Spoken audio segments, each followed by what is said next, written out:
parce qu'au début, j'avais aucune compétence. Il fallait effectuer des recherches. Et la première chose que j'ai fait des sessions de MOOC sur Internet. Donc, Massive Open Online Courses. Donc, bonjour chers internautes. Moi, je m'appelle M. Salah Diouf. Donc, je suis le responsable marketing, communication et digital de l'ISM.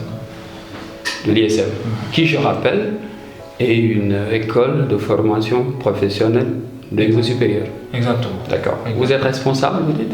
Oui, je suis le responsable marketing, communication et digital. Responsable marketing, communication et digital. D'accord, Salah. Alors, Salah, est-ce que vous pouvez très rapidement nous décrire le parcours qui vous a amené à cette position? Alors, très bien, merci pour cette question. Déjà, il faut que je précise que moi, je suis passé de la passion au professionnalisme. D'accord. Comment ça s'est passé? J'étais étudiant, donc j'ai intégré ISM en 2011. Et là, en 2012, nous avions gagné le bureau des étudiants. Et là, il fallait choisir un bureau. Moi, j'avais choisi le bureau informatique, donc multimédia, qui réfléchissait tout simplement aux actions digitales à mettre en place.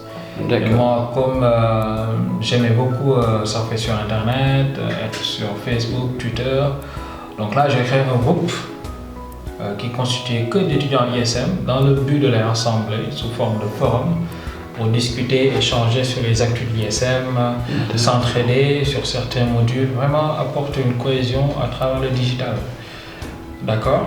Oui. Voilà. Et là, quand même, lorsque j'ai terminé mon année académique en 2013, j'ai été encore recruté en tant que membre de la force de vente pour effectuer une action digitale. Non, pas digitale. Digital, ce sera peut-être après. Oui. En tout cas, une action B2B. Dans le but de rencontrer les professionnels pour les parler des programmes MBA de l'ISM. D'accord. Voilà. D'accord. Et aussi, lorsqu'on a démarré, donc il fallait tout simplement rencontrer les professionnels, ceux qui étaient intéressés pour leur parler du programme. D'accord. Et là, moi, lorsqu'on m'a expliqué comment ça devait se passer, je devais aller dans une entreprise, prendre un rendez-vous, etc.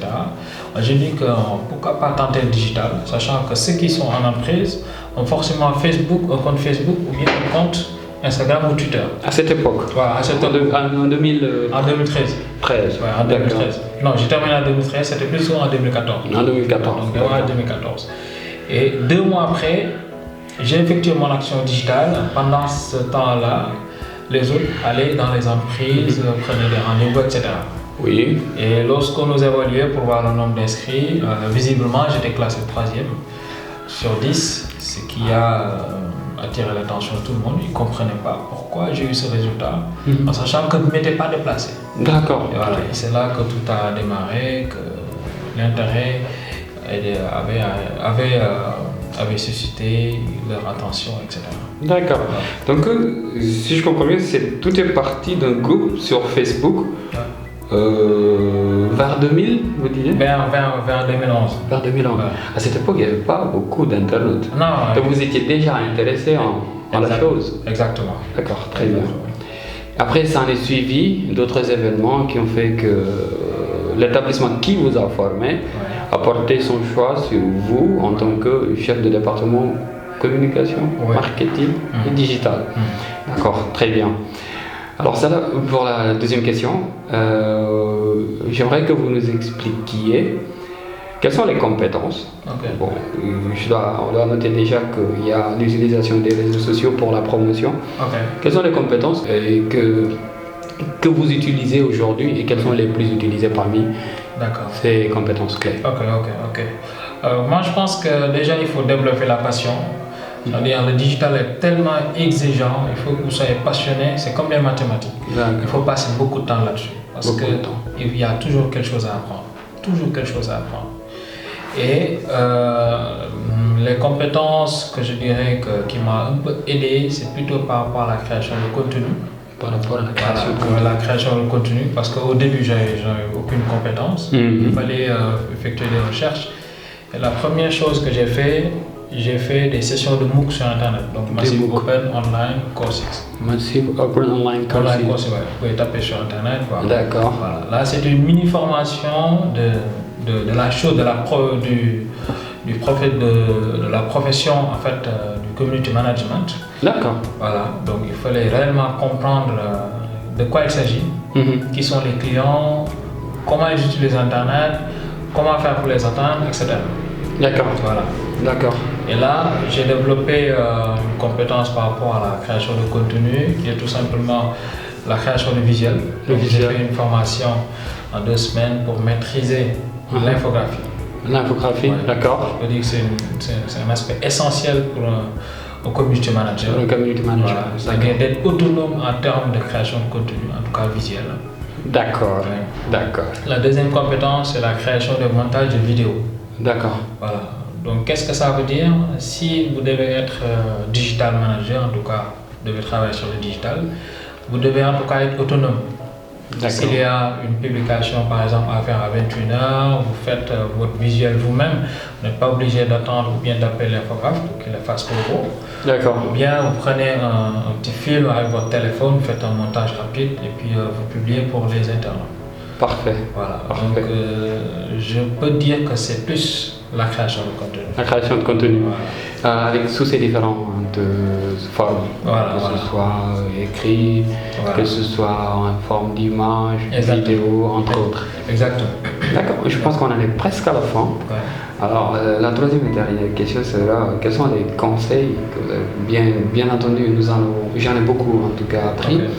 La passion, on a entendu. L'autonomie quant à la création de contenu et à la diffusion. Mais quels sont les conseils que vous donneriez à une personne, à votre jeune frère qui a le bac et qui veut s'insérer dans le monde du digital en tant que professionnel, ou une personne qui veut faire de l'auto-emploi ou de l'entrepreneuriat, ça dépend, ou bien juste une personne qui veut se reconvertir. Selon vous, quelles sont les compétences clés qu'il faut vraiment dès le départ?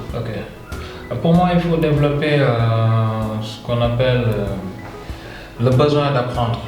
Donc, vous savez, aujourd'hui, le digital, c'est qu'on parle en 2017, c'est pas forcément ce qui sera à jour en 2018. Donc, le digital a tendance à évoluer chaque année. Et si on n'a pas ce besoin d'apprendre, c'est quoi? C'est ne pas attendre le prof, ne pas attendre le cours. Allez sur Internet, tapez quelles sont les tendances, quelles sont les nouvelles tendances sur Internet. Et de les adapter par rapport à ce qu'on fait. Voilà. Très bien. Et ça fait naître beaucoup de choses. Ça fait naître des compétences. Donc, à travers des vidéos sur YouTube, vous allez apprendre par exemple l'infographie. Vous n'êtes pas obligé de faire une session pour vous former. Donc, moi, je mise plus sur le besoin d'apprendre. Le besoin d'apprendre. Et là, ça vient de la passion. Ça vient de la passion. Si vous n'êtes pas passionné, ne faites pas le digital. D'accord. Aussi, autre conseil, c'est que les gens ne doivent pas être restrictifs par rapport au digital, en se disant c'est quelque chose de nouveau, est-ce qu'il y a des postes, est-ce qu'il y a des jobs, etc.